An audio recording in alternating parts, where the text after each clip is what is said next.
Oi, gente, tudo bem? Eu sou Milena, médica da Estratégia de Saúde da Família da Unidade de Saúde Uniparc, equipe 9. Eu me formei pela UFMT, atualmente estou cursando residência em Medicina de Família pelo Hospital Geral e sou preceptora do Programa de Interação Comunitária da Univag.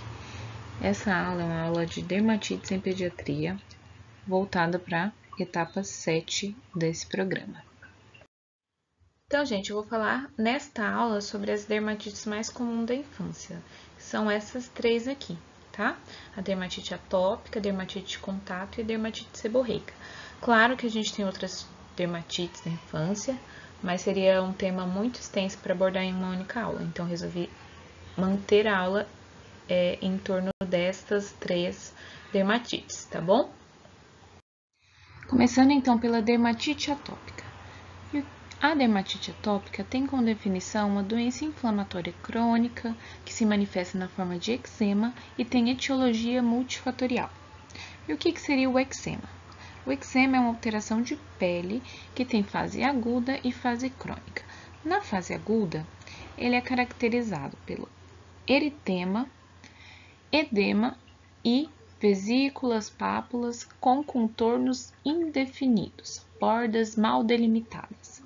Na fase crônica, a gente tem a formação de uma placa com processo de liquenificação, que é espessamento da pele, em razão de uma agressão crônica ali, a pele se torna mais espessa para aguentar essas agressões contínuas ao longo do tempo, se vocês verem, os sulcos da pele tornam-se mais evidentes e acontece um processo de descamação. Essas placas têm um contorno bem definido, bem delimitado, e esse grau de descamação e liquenificação ele é variável. Então, da epidemiologia da dermatite atópica, nós temos que 60% dos casos ocorrem no primeiro ano de vida. Então, é uma doença tipicamente de bebês, até a partir do terceiro mês de vida, né, que começam a aparecer os sintomas. No Brasil, os escolares de 6 a 7 anos têm uma prevalência de 6,8%. E adolescentes entre 13 e 14 anos, uma prevalência de 4,7%. O que a gente tem observado, né, é que a dermatite atópica é uma doença que vai diminuindo conforme o tempo vai passando. Então, cerca de 70% dos bebês que têm dermatite atópica, eles evoluem espontaneamente com resolução do quadro até o final da infância. A gente tem que lembrar, né, que a dermatite atópica, ela está intimamente relacionada com a marcha atópica. A marcha atópica é a evolução natural das doenças alérgicas, né?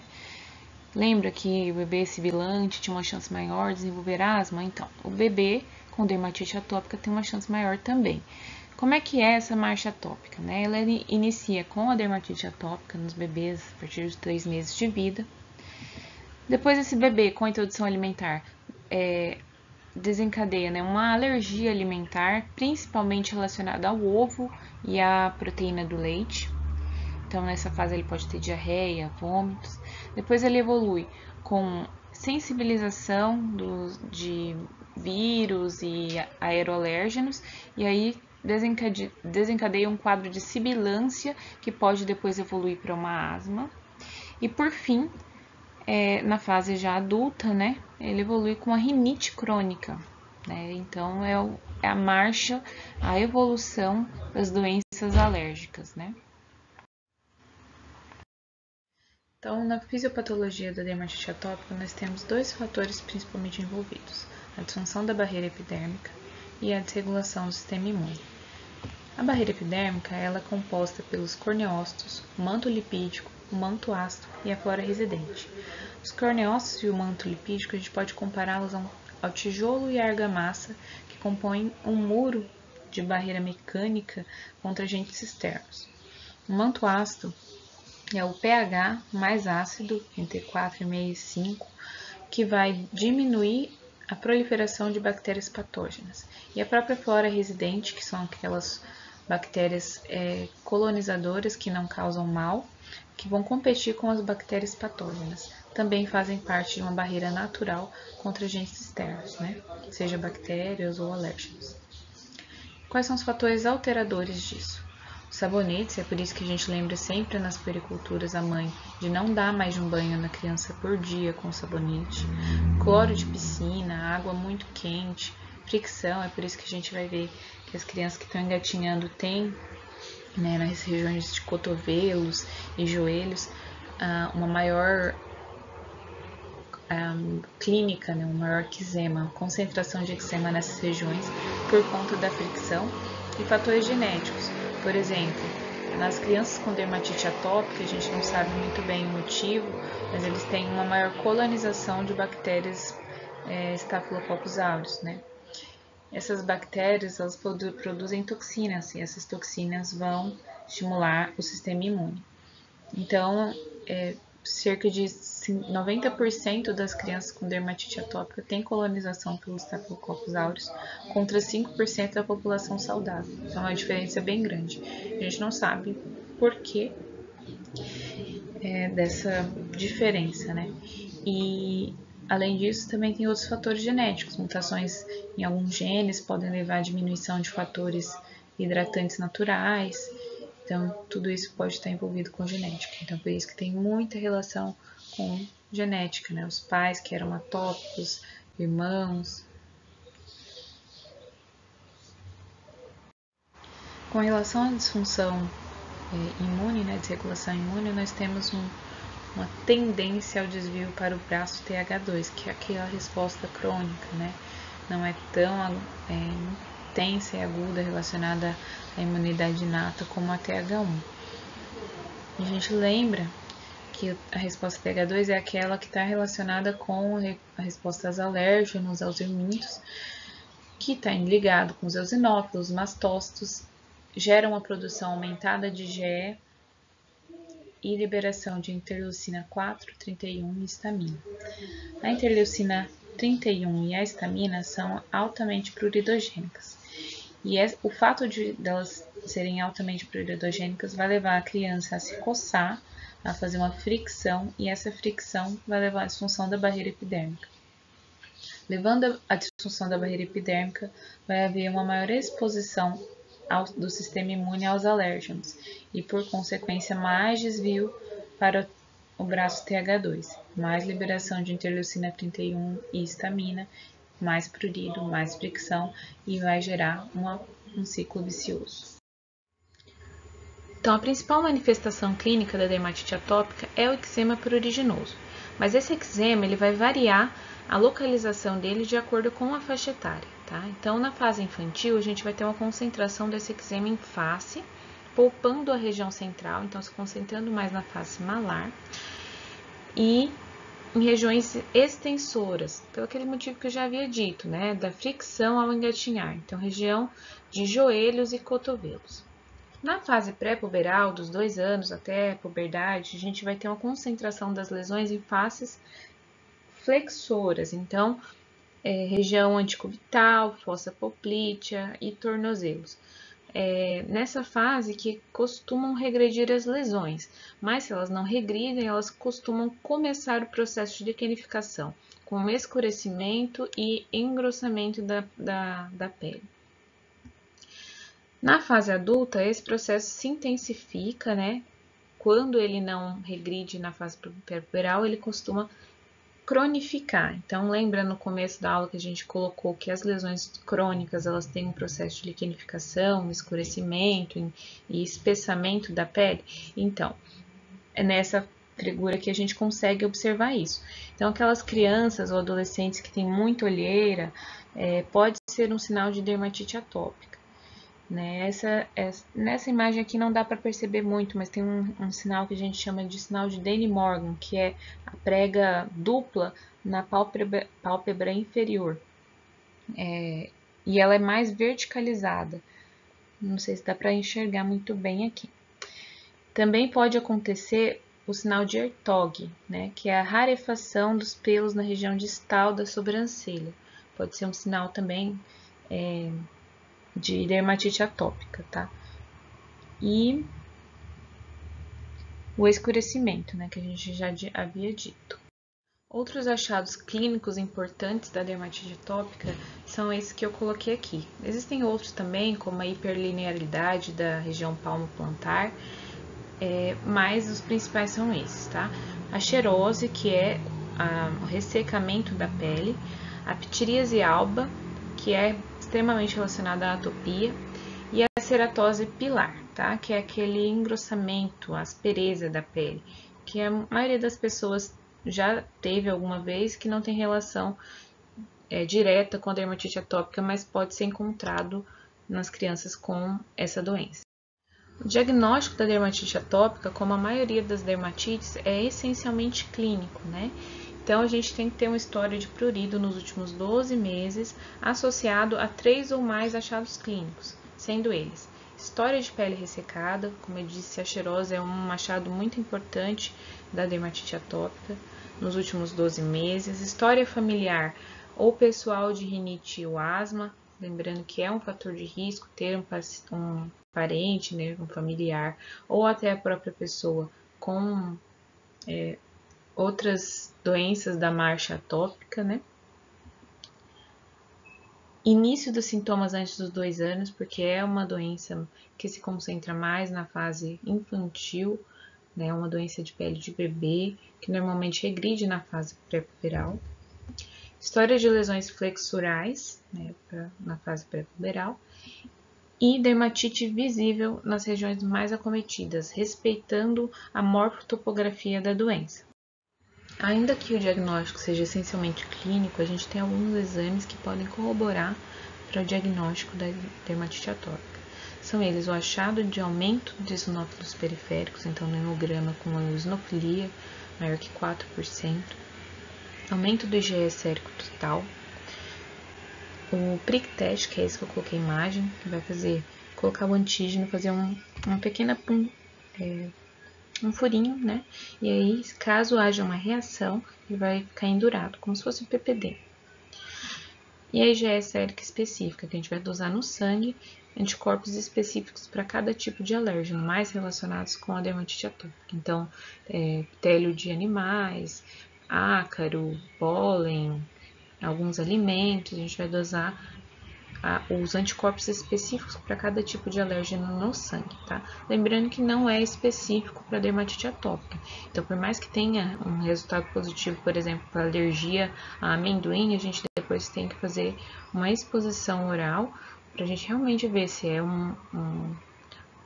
é o que está desencadeando a dermatite ou se é só uma sensibilização maior.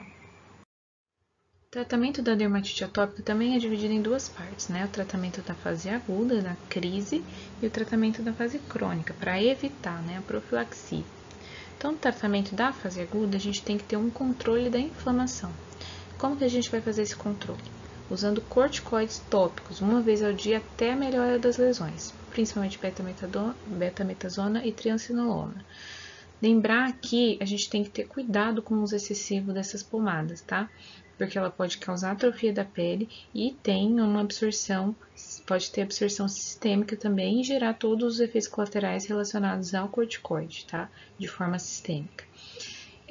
Principalmente em regiões de fralda, virilhas e axilas, que tem uma absorção maior desse corticoide. Então, uma alternativa, né, para essas regiões, principalmente, é o uso de imunomoduladores tópicos, 2 vezes ao dia também até o controle das lesões, como tacrolimo e pimecrolimo, tá? Lembrar que nesses casos aqui a gente tem que fazer uma proteção solar, tá? Não pode ter exposição solar em uso desses imunomoduladores tópicos. Ainda no tratamento da fase aguda, a gente tem que fazer o controle do prurido, justamente porque o prurido está envolvido na fisiopatologia das lesões da dermatite atópica. Então, a gente tem que controlar o prurido para não perpetuar essas lesões. Então, a gente vai dar preferência para os antihistamínicos orais de primeira geração, justamente porque eles dão sonolência e o bebê dormindo não vai estar coçando. Então, a gente usa a hidroxizina, que é o Ixizin, e a dexclorfenamina, né, que é o famoso Stamin. E se nada resolver, a gente tem o tratamento de segunda linha, né, que são as ciclosporinas e os corticoides orais, que a gente vai usar só em último caso, e nesses casos mais graves a gente já vai ter feito o encaminhamento. No tratamento da fase aguda, a gente tem que lembrar também que essas lesões elas podem se infectar, né, principalmente porque elas são muito pruriginosas, a gente nem sempre tá com as unhas limpas, né, para coçar. Então, quando que a gente vai suspeitar que ela está infectada? Quando houver formação de pústulas, né? Tem pus, aumento da secreção dessas lesões, quando houver crostas, né? Meio amareladas, assim, fissuras periauriculares, tudo isso leva a gente a crer que tem uma infecção, tá? Até lesões também que demoram muito para melhorar, a gente pode suspeitar que elas estejam infectadas. E quando elas estão infectadas, o principal agente é o Staphylococcus aureus, que a gente já disse que a pele dessas pessoas são mais colonizadas por essa bactéria. Então, a gente vai usar, se for uma lesão localizada, antibióticos tópicos, como a mupiroxina e o ácido fusídico, tá? Mas se forem lesões disseminadas, a gente vai entrar com antibiótico sistêmico e a cefalexina está de bom tamanho para Staphylococcus aureus sensível à meticilina, tá? E o principal do tratamento da dermatite atópica é a manutenção da integridade da barreira cutânea. Então, esse é o tratamento da fase crônica. Esse que vai impedir, né, que vai diminuir a probabilidade de novas lesões. Então, o principal é a hidratação. Hidratação via oral e hidratante tópico. Hidratante sem fragrâncias e sem conservantes para evitar alergias, né? Usar esse hidratante pelo menos 2 vezes ao dia, de preferência após o banho, que a pele ainda está úmida, tem a maior absorção desse hidratante. E evitar agentes agressores da pele, né? Produtos químicos, uso excessivo de sabonetes, banhos quentes prolongados, hidratantes, como a gente já disse, inadequados, com muita fragrância, ou com conservantes, ou com corantes, e a fricção excessiva, tá? Esse é o principal do tratamento da dermatite atópica. Falando agora da dermatite de contato, a gente tem como definição uma dermatose frequente, caracterizada na maioria das vezes por um quadro exantematoso resultante da exposição a determinadas substâncias do ambiente. E a gente tem principalmente, né, 2 tipos de dermatite de contato. Na verdade, a gente tem outros também, mas eu vou citar só os mais comuns, para a aula não ficar tão cansativa, tá? Então, os tipos mais comuns são a dermatite de contato por irritante primário e a dermatite de contato alérgica, tá? Um pouquinho mais sobre elas. A dermatite por irritante primário é a dermatite mais comum, tanto nas crianças quanto nos adultos, tá? É aquela relacionada até à ocupação, né? Um construtor civil que vem com as mãos com dermatite, a gente tem que pensar que pode ser uma dermatite de contato primário por conta do cimento ou de outros agentes químicos. Então, é aquela dermatite que qualquer pessoa vai ter, independente dela ser sensibilizada ou não. Por exemplo, se você tem contato constante com ureia na mão, você vai ter uma dermatite de contato, independente de ter alergia ou sensibilidade àquela substância, né? Então, é essa dermatite por irritante primário. Ela é uma resposta, depende da resposta imune imediata, então ela não acontece uma sensibilização. E os irritantes, eles provocam uma lesão direta. Então, essas lesões vão ser localizadas na região em que estava em contato com esse irritante primário. E as lesões ocorrem já no primeiro contato. Já na dermatite de contato alérgica, a gente tem uma reação de hipersensibilidade tipo 4, né? Que é aquela relacionada à celularidade. Então, células linfócitos T de memória que causam essa hipersensibilidade. Então, a gente precisa de uma exposição prévia para ocorrer essa sensibilização e a formação de células T de memória, tá? Sem isso, não vai acontecer a lesão. Então, é no segundo contato e a cada nova exposição, os sintomas se tornam mais precoces e mais graves. Então, a cada exposição, essas células vão se multiplicando cada vez mais e as lesões vão ficando mais graves, tá? Lembrando que, como é uma reação alérgica e essas células os linfócitos, eles podem, né, migrar da região em que ocorre o contato, nem sempre a lesão vai ser no mesmo lugar que está o contato, tá? Normalmente ocorre sim, tá? Então, essas lesões aqui pelo botão vai ter lá no local, pela borracha dos chinelos também vai ter no local, pelo níquel das bijuterias também vai ter no local, mas pode acontecer uma reação longe do local de contato, por exemplo. A gente tem muito relacionado com esmaltes. Então, as pessoas, muitas mulheres, né, usam esmalte e têm alergia e vão desenvolver lesões palpebrais. Então, às vezes elas associam até a alergia à maquiagem, mas na verdade elas têm uma alergia ao esmalte. E essa reação foi uma reação longínqua, né? Então, a gente tem que lembrar. Porque não é por imunidade imediata, né? É uma imunidade tardia. O diagnóstico da dermatite de contato, ele também é essencialmente clínico, anamnese com exame físico. E no caso da dermatite de contato alérgica, a gente pode usar também o teste de contato, para justamente descobrir qual é a substância que em contato com o paciente vai desencadear uma alergia e uma dermatite. A gente expõe o paciente a 30 substâncias diferentes, né, no teste padronizado, mas se a gente suspeitar de uma outra substância, a gente pode testar também. Após essa exposição, a gente faz a leitura com 48, 72 e 96 horas. A gente vê se teve uma dermatite no lugar de contato com essa substância. A substância desenvolveu uma dermatite até de diferentes graus, né? Aquela que é bolhosa é mais alto grau de sensibilidade. É a que está provavelmente desencadeando essa dermatite. O tratamento, ele vai ser com hidratantes, corticoides tópicos e antistamínicos, caso haja prurido. Tá? A gente pode usar também, em casos extensos, os corticoides orais, mas não é tão comum assim lesões extensas. Por último, vamos falar um pouquinho sobre a dermatite seborreica. A definição da dermatite seborreica é uma doença eritema descamativa de caráter crônico recidivante. A epidemiologia dela se divide em dois picos, né, de incidência. Um no recém-nascido até os 3 meses de vida e o outro na fase adulta, lá pelos 30, 60 anos de idade. A etiologia ela ainda é um pouco esclarecida, né? Há quem diga que tem uma alteração na composição sebácea do sebo, né? E aumento de triglicerídeo e colesterol desse sebo, associado à colonização, né, e à proliferação dos fungos do gênero Malassezia. E esses fungos, por sua vez, gerariam substâncias que seriam lesivas à pele e causariam uma dermatite. Então, as manifestações clínicas da dermatite seborreica, nós temos aquelas lesões eritematas descamativas, principalmente em regiões seborreicas, né? São elas couro cabeludo, sobrancelhas, orelhas, né? Pavilhão auricular, principalmente retroauricular, regiões de axilas, regiões parasternais, regiões de virilha e sulco nasolabial, são as regiões mais comuns.